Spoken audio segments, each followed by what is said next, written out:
Well, hello there. My name is Carly Bennett. I'm a wife, a mother, foster carer to 4 children.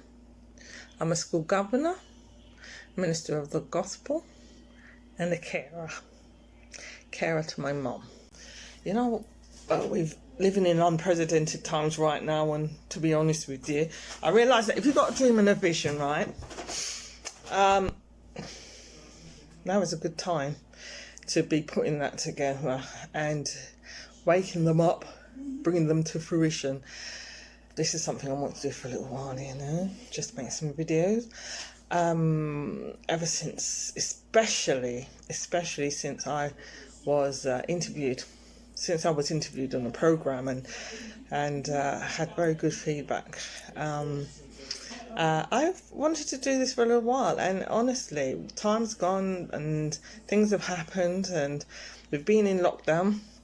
Should have started this back then, but I feel as if this is kind of like a good place to start. Them&us, what's it going to be about?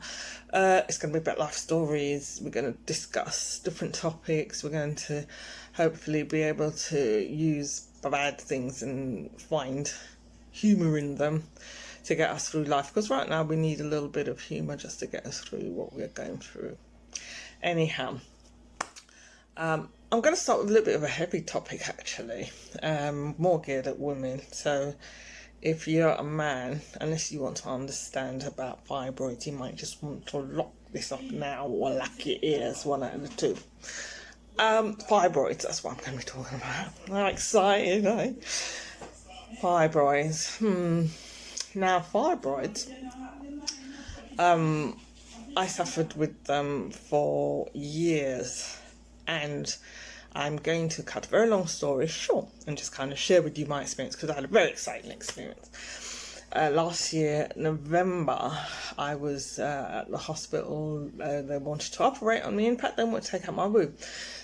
They had been fighting for the last 2 years to take out my womb, and I kept saying, no. I'm not sitting down for no 8 weeks in no recuperation, because I'm not a sit down person. I'm like, I don't know, I'm like Jack in the Box here. I've got to be on the go all the time. I've got to be doing something.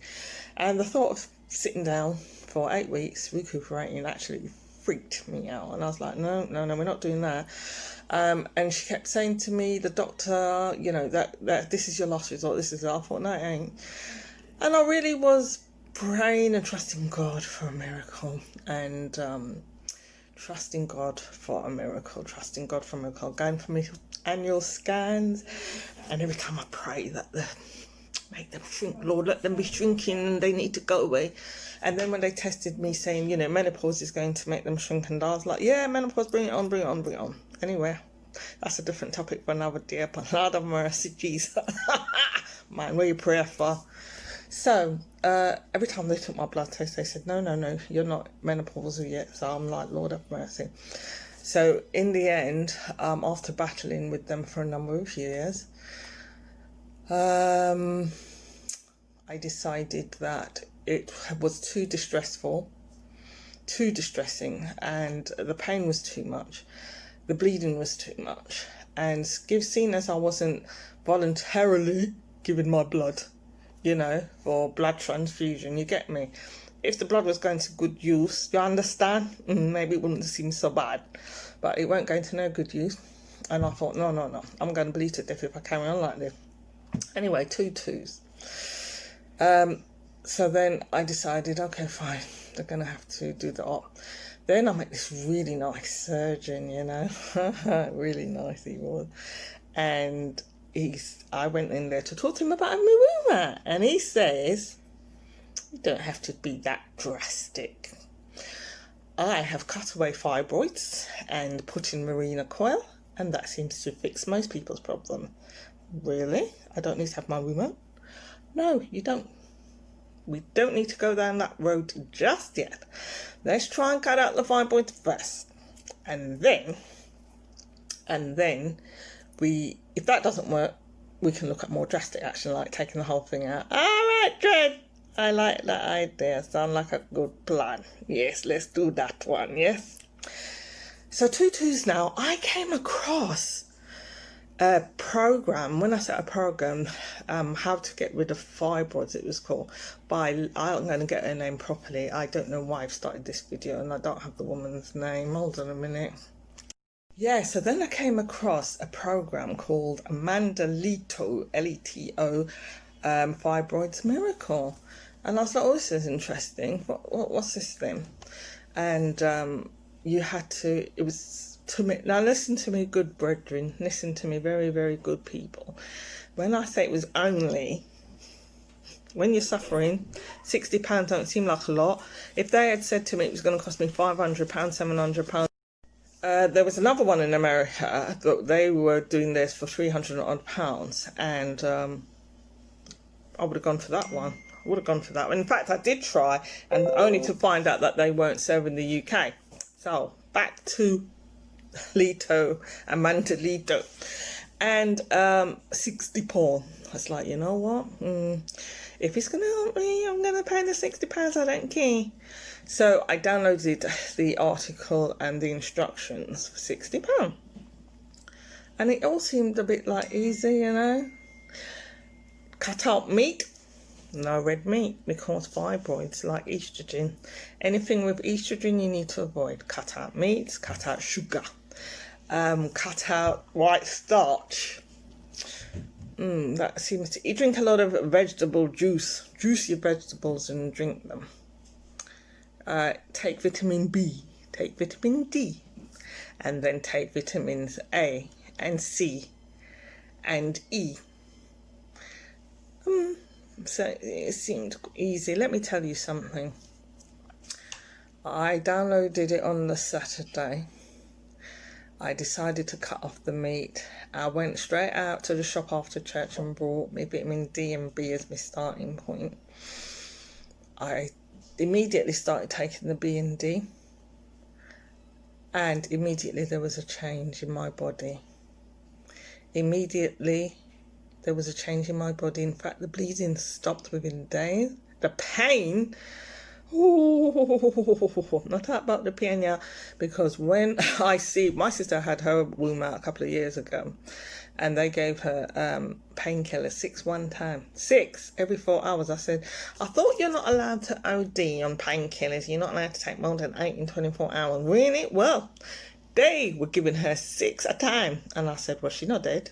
Every 4 hours, I'm giving her 6 painkillers. She's not dead. She was in excruciating pain, you know. There's another reason I didn't want the operation. I thought, Lord Jesus. And whatever they did to her, I didn't want them to do to me, because she ended up in 4 hospitals over the course of 6 months before she started turning a corner, which was not supposed to happen. So, as I said, I started taking the vitamins straight away, cut out meat straight away, went on a vegetable diet. It wasn't a vegetable diet at all, though. It was a life change. So it wasn't a vegetable diet. It was a life change. Cut out. And I went on vegetables. I cut out my meat. I started taking my vitamins, built them all up to A, B, C, D, and E. And then everything stopped. The bleeding stopped. The pain stopped. The discomfort stopped. I felt normal. I could not believe it. So here, what happened now? I thought to myself, really? This is all the stuff that was feeding the fibroids? All them starchy foods are full of estrogen. No sugar now. I don't fool around sugar now. No sugar, I don't. I can't say sugar doesn't pass my lips, because I'll be lying. Because sometimes I start to shake at 3 o'clock in the afternoon, you know. And you get the shakes and you think, no, you can't go and have chocolate. So what can I have? And I'll have a glass of juice. A glass of juice, so sugar will pass my lip. Anyhow, let me tell you what happened, brethren, my friends and family. I went into hospital, right, on the 24th of March. Remember? They were about to lock us down. I said to the surgeon, I don't need this operation anymore, you know. So maybe we can, and he said, well, it's up to you, but maybe we should do it just in case. Just in case. That's just in case what? Just in case the symptoms come back. So I said, you yeah, it's been going on a long time. Maybe we should do it just in case. But at the same time, I was praying, Master God, I should not be here. I should not be here. Please, can you release me from this hospital? The hospital nurses, they ran out of beds at our normal hospital, so it was a private hospital in the middle of nowhere in Maidstone. Really beautiful. You went in there, you thought you were in a hotel room. It was beautiful. And they started prepping me for this operation, 24th of March it was. And I had to be there by 7 o'clock in the morning. They started prepping for the operation and they told me I was the second on the list. And then, I watched the hours tick away. And then this woman came, a nurse, about an hour and a half later, and she says to me, did they do bloods at your pre-op, which was a month before? And I said, no. She said, did they take your bloods? I said, no. She said, did they take a swab? No. And there was one more thing that she asked me. And I said, no. She said, okay. Then she goes off, and then the anaesthetic or the anaesthetist came in, and she says, I need to ask her some questions, and she asked me the same questions, and my answers were the same, like they were going to change, right? No. They didn't do none of that a month ago. She said, oh, okay then. So she goes off, and then the next thing I know, the nurse comes out. She said, right, we've got to do all these things that weren't done a month ago before you can have your op, because an anaesthetist doesn't have enough information to know how much anaesthetic to administer to you. So I said, all right then. So she did. She took my vitals and everything, and she goes off. Anyway, I'm waiting there. I watch the clock ticking. 6 hours later, after I got there, 7, 8, 9, 10, 11, 12, 1 o'clock. It was just before 1 o'clock. They come, and they didn't come. The surgeon came. The same nice man, my nice little surgeon man came. And he says to me, look at this face, he says. This is my angry face. This is my angry face. I'm like, yeah, what's the problem? Your vitals were not done properly a month ago. We have done them this morning, but the results have not come back yet. We can't do the operation. I said, what do you say? We will not be able to do the operation today, Mrs. Bennett. I said, stop right there. Just stop right there. I said, you see the man upstairs? He knows about everything, and he knows why I can't have this op. So he said, somebody's head's going to roll for that. I said, listen, Dred, don't you be sacking nobody on my behalf, yeah? Not on my behalf, yeah? Because there's a reason for this. So we're not going to do this. Mrs. Bennett, I can't understand why you're being so reasonable about this. Then he turned to my husband and said, is she always like this? And my husband said, yes, she is. She's always like this. So I said, the operations, I'm still this little talk. He was like, I'm already, still stand up with that talk. Anyhow, 2 2s now. He says, Mrs. Bennett, I just want to... I said, stop. Just stop. We're not going to talk about this anymore. We're done. He said, if your symptoms come back, can you give me a call directly? You have my name. You have my number. You call me immediately and I will put you straight to the top of my list. And I thought, yeah, sit down there and look for that. Sit down there and look for that call, yeah? Because it ain't happening. I was normal. Why am I going to call him? Why ain't done try and fight the man and tell him, I need to have her and tell me just in case what? Anyhow, 2 2s now. He said I could go home. Oh, what happy you see? I changed, quick time. I want to run out of there, quick time. Anyhow, the nurse who was looking after me, since I got a really lovely girl she was, and she says to me, I don't understand why you're being so calm about this. I would be very, very angry. I said, yeah, that's you, because you don't understand, yeah? I said, who likes having an operation? You know anybody who likes having an operation? Anybody at all? No, but nothing, I said. The man upstairs has got my back. He knows why this isn't happening. So I went home, and I carried on with my diet. Not a diet, my life change. Vegetables and chicken and salmon and mackerel and white fish and cod fishing sauce. They do some real nice cod fishing sauces all over the place, you know. You can get some real nice fish haddock in sauce, cod in sauce, especially the Aldi's, yeah. They've got a beautiful white one in there, I love it. I just have it with some greens and some Brussels sprouts. And I don't eat a lot of carrots because apparently they're artificial. But let me tell you something. I'm so glad that operation did not happen. And I've not had any problems since. I've been cooker's curry, back to normal. And it's been brilliant. So all those of you out there who are fighting and fighting, because I know a number of people have called me and they've been complaining about how bad their fibroids are doing them. And I give them a simple solution, but no, it's too hard, man. My simple solution's too hard. Take a bunch of vitamins, eat vegetables, come off of the meat that's feeding the fibroids with estrogen, drink some fruit juice. Too hard. They'd rather sit down there and suffer in pain. Yes, so my sisters, my friends, it's not a hard fix, and I hope that you have found this useful. Fruits, vegetables, keep off of the meat. You can eat a bit of chicken, you can eat a bit of fish. Well, there's loads of fish to choose from, we're not limited.